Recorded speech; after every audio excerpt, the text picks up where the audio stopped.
Hi friends, welcome to Guru Gyanam. It's all about home science. This video is part 2 of consumer education and protection. In its part 1, you will learn about what is consumer, significance of consumer education and protection, impact of consumer education, and basic concept related to consumer education and protection, consumer product, consumer behavior, consumer forum, and consumer footfalls. You also learn about the problem faced by consumers when he goes to the market. Consumer education and protection create awareness and educate consumers about their rights, responsibilities, and protection mechanisms which help them to effectively deal with the clever and deceptive market interest, unfair and restrictive trading practices, marketing strategies, and other issues. Thus, consumer education and protection are tools that empower consumers and equip them to protect themselves from adverse market forces. They help the consumers to understand legislation and policy matters which directly influence their rights and choices as consumers.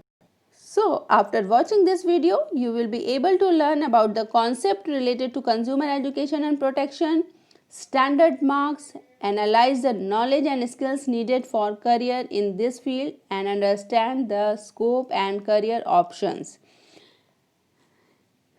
and also consumer rights and consumer responsibilities.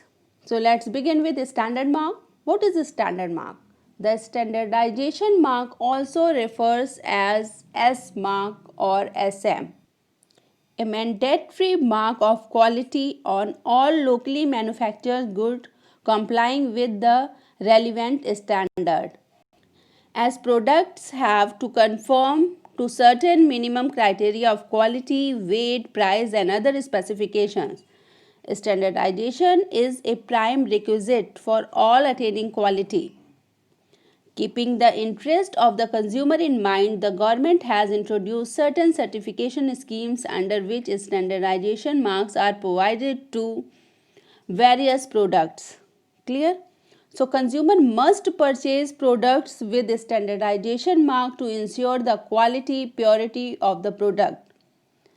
It is important for the consumer to know about different standard mark and the product covered under them. What are the benefits of standard mark? Standardization is a prime requisite for attaining quality. Standardization of product means protecting consumer from substandard and varying standards of goods which affect health and safety of the consumers, and the product of mass consumption requires standardization.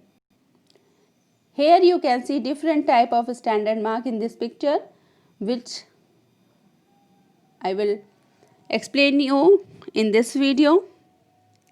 These are ISI mark, Hallmark, FPO mark, Silk mark, etc. The main standardization marks are FSSAI, that is Food Safety and Standard Authority of India. It is an autonomous body established under the Ministry of Health and Family Welfare, Government of India. The FSSAI has been established under the Food Safety and Standard Act 2006, which is consolidating statute related to food safety and regulation in India. Nowadays, FSSAI marks with a particular license number of the product is given on the most of the food items and even on pasteurized milk packs. This mark is given by, as I told, Food Safety and Standard Authority of India. This is founded from August 2011.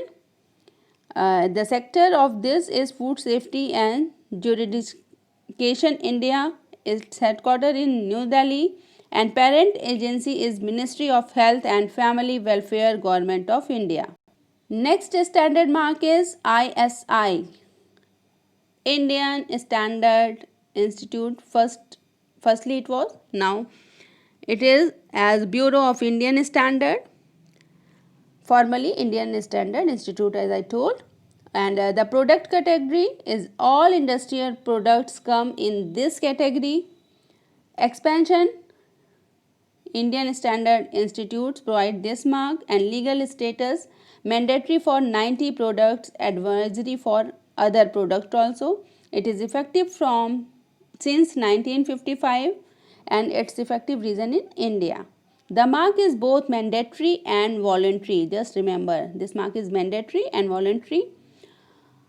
Some mandatory IS certification products include cement, electrical appliances, LPG cylinder, batteries, oil, pressure stove, automobile accessories, medical equipment, steel products, stainless steel, chemicals, fertilizers, infant food, and packaged drinking water. Its main aim is to set a standard for any product or produce on a scientific basis. Standardization mark ensures the quality of the product and guarantees that the product has been tested and found to be a good quality. A number is also specified on the top of this symbol, like IS 1292, and any number is given by the Bureau of Indian Standard. A manufacturer gets the license to put ISI mark on his product only if they are manufactured according to the standard set up by the BIS, that is Bureau of Indian Standard. Surprise check and inspections are conducted and samples are picking up to check if the finished product is conformity with the specified standards. Clear? Next standard mark is egg mark. So egg mark is a certification mark employed on the agriculture products in India, assuring that they conform to a set of standards approved by the Directorate of Marketing and Inspection of attached office of product. The main categories: all agriculture products, certifying agencies, Directorate of Marketing and Inspection. You must remember these certifying agency names. It is important. ये आपके exams में 1 mark question में आ सकता है. Effective region is India, effective since 1937, and in 1986 amendment was done. Legal status is, this is an advisory mark. Products available under this is all pulses, whole spices and ground spices, vegetable oil, wheat products, milk products, besan and all other products such as honey, compound rice, tapioca, sago, seedless, turmeric, besan. Clear? These comes under this marks, this standard mark. Next is wool mark. Wool mark is a wool industry certification mark used on pure wool products that meet quality standards set by the Wool Mark Company. It is a trademark owned by the Wool Mark Company, which has since 2007 been a subsidiary of Australian Wool Innovation Limited. This is the Wool Mark. It is mandatory. The Wool Mark logo have 5 black bands crossing to form a skin which represent the softness, elegance and purity of wool. Another mark is silk mark. Is a certification mark in India for silk textile. The mark certifies that the piece of textile which bears the marks is made of pure natural silk. The certification is managed by the Silk Mark Organization of India, a society set up by the State Controlled Center Silk Board of India. Certifying agencies: Silk Mark Organization of India, and product category all silk textiles. Next one is hallmark. Hallmark. This mark is awarded to silver, gold and platinum jewelry and ensures that the purity of metal used. Clear? So it indicates that the precious metals such as platinum, silver and gold articles have evaluated and tested at an official assaying and hallmarking center, and they have certified that the metal used confirms that the national and international standard of fineness and purity. So just take a look on this standard mark. the standard organization is Bureau of Indian Standard, BIS. Certifying agency is Accredited Assaying and Hallmarking Center. Effective region is in India. Effective since 2000 for gold jewelry and for 2005 for silver jewelry. Product category gold, silver and platinum jewelry. Legal status not yes, it is not mandatory. So just take a look here what jewelry hallmark denotes. You can see here 1, 2, 3, 4 and 5 symbols. First is the Bureau of Indian Standard BIS logo. Second 916 that explain the fineness and purity. 916 for 22 carat. Clear? Next one is A and HMC logo. Assaying and hallmarking center marks this represent.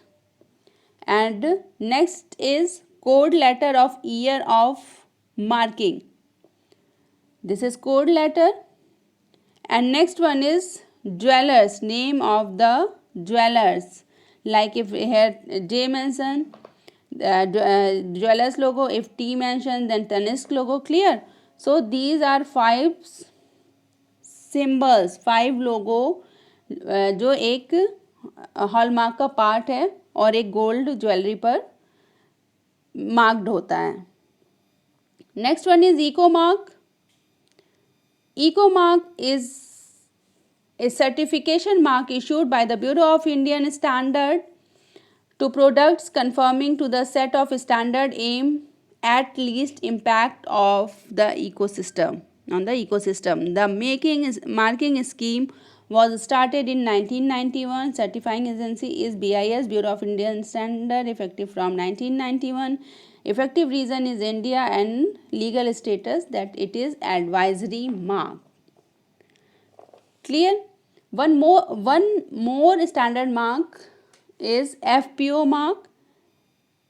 FPO mark. FPO mark is fruit product order. This mark is mandatory for all preservative foods prepared and commercial basis. FPO lays down statutory minimum standard for quality label, packaging, hygiene, sanitation, etc. The jam, jellies, juices, squares, pickles, ketchup and canned food comes under this category of mark, FPO mark. Apart from this, statutory, semi-government and non-government bodies looking after consumer interests like Bureau of Indian Standard, Directorate of Marketing and Inspection, Government of India. There are protection councils set up by the government at central and state level also. Non-government organizations, NGOs, voluntary consumer organization plays an important role in consumer education and protection due to their non-partisan interest. So they also disseminate information through their magazines, booklets, newsletters, buying guides, audio-visual materials and research reports.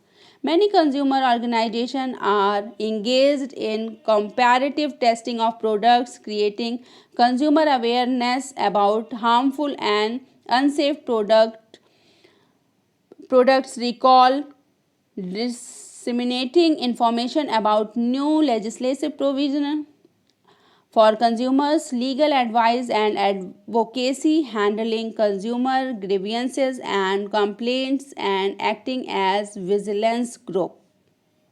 In India, there are many consumer organizations bringing out publications in the interest of consumer. They hold public meetings and have libraries and documentation centers and play an important role in consumer awareness, empowerment and consumer movement. So Voice, a Delhi-based consumer organization, brings out Consumer Voice, CERC, and Ahmedabad-based consumer organization brings out insight. Similarly, the Consumer Union in the US brings the Consumer Reports, Consumer Association in UK brings out which, and the Australian Consumer Association brings out choice. The consumer rights and responsibilities both go hand to hand. To be able to exercise one's right, it is necessary to be aware of one's duty. Clear? So you must know what is your right and what is your responsibilities. So consumer rights are those rights which are or should be provided legally to protect consumer interest. The Government of India has established 8 rights under the Consumer Protection Act 1986. It covers right to basic needs. Every consumer have right to fulfill their basic needs. Next one is right to safety. It refers to the right to be safeguarded against items, products, processes and services which are hazardous to health life. Right to be informed. Every consumer has right to be informed about the quality, quantity, potency, purity, standard and price of goods and services so as to protect the consumer against unfair trade practices. Consumer also have right to collect information before buying any good and services and can demand any information about the quality, weight, purity, cost, standard, etc. Right to choose. This refers to the right access to products of varying quality and quantities, prices, size and design at competitive prices and to choose according to one's requirement. Right to representation or right to be heard.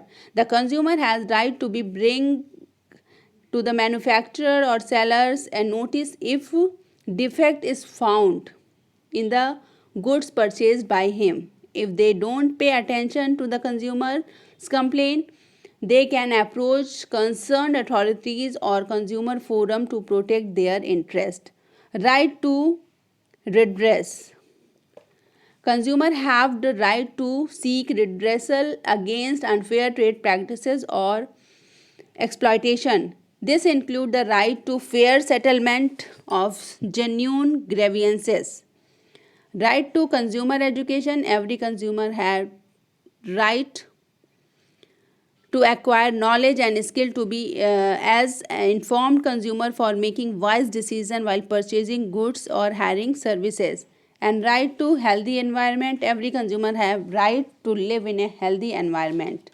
So these are the consumer rights. If we have rights, then there is some responsibilities for consumer also. The responsibilities: be quality conscious always. You must be quality conscious. Collect proof of transaction. Whatever you purchased, you must take the original bills of that product. Complain for genuine grievances. If you have any complaint, then you must do that complaint. अपने मन में अपने पास नहीं रख लेना. You go and complain for that product. Proper use of product and services. Consumer must be aware of their rights. Beware of misleading advertisements and responsibility to inspect a variety of goods before making decisions. So these are the responsibilities of a consumer. Skill required for a career in consumer studies. To be successful in the field of consumer studies, one should have knowledge about consumer protection mechanism and redressal agencies. Soft skills like good communication and interpersonal skills, empathetic and understanding attitude, being a good listener, being creative in developing programs, advertisement, talks, etc. for consumer awareness. Writing skills for developing educational material for consumer education, reporting consumer test of consumer products, and willingness to help fellow consumers and public at large. Some of the course options for this in this field, that is degree of BSc Home Science or BA Home Science, BSc Family Resource Management, BSc Home Management and BSc Resource Management, and Bachelor of Business Administration BBA, Bachelor of Business Studies BBS in different institutions. The subject may be known as consumer studies, consumer education, consumer behavior and consumer in the market. Now, scope of consumer protection and education. Training in the area of consumer education and protection opens the door to several career options in the following area. Work in a government organizations like Bureau of Indian Standard, Directorate of Marketing and Inspection, Ministry of Consumer Affairs in various decision-making, managerial and technical positions. Work in voluntary consumer organizations for product testing, creating consumer awareness, consumer education or empowerment, publication of their magazines. Work in the consumer divisions of corporate house dealing with consumer complaints and consumer suggestions. Work with market research organization in area of consumer behavior, product reach, consumer acceptance of new products, consumer feedback and suggestions. You can start your own consumer organization dealing with the issue discussed in this video, and work in National Consumer Helpline for doing consumer counseling, helping people in getting redressal to their complaints, or work as a consultant to consumer clubs. You may also become consumer activist and with legal training can plead cases in consumer protection code. Those who have excellent writing skill may take up journalism related to consumer affairs. With some additional training, one can also work at junior level to assistant individual in financial management. With further training and experiences, options are available to shift into career related to insurance, shares and financial portfolio management. So this is all about consumer education and protection. I hope you understand this topic. But if you have any doubt, just write in comment box. I will be definitely clear your doubts. So there is a review question for you. Question number 1, explain the various rights available to consumer under Consumer Protection Act. Question number 2, what is the standard mark? Name its various types. And question number 3, write the details about any 3 standard mark. So if you like my video, then press like, share and subscribe my channel. Don't forget to press bell button for further updates. Thanks for watching Guru Gyanam. It's all about home science. Thank you so much.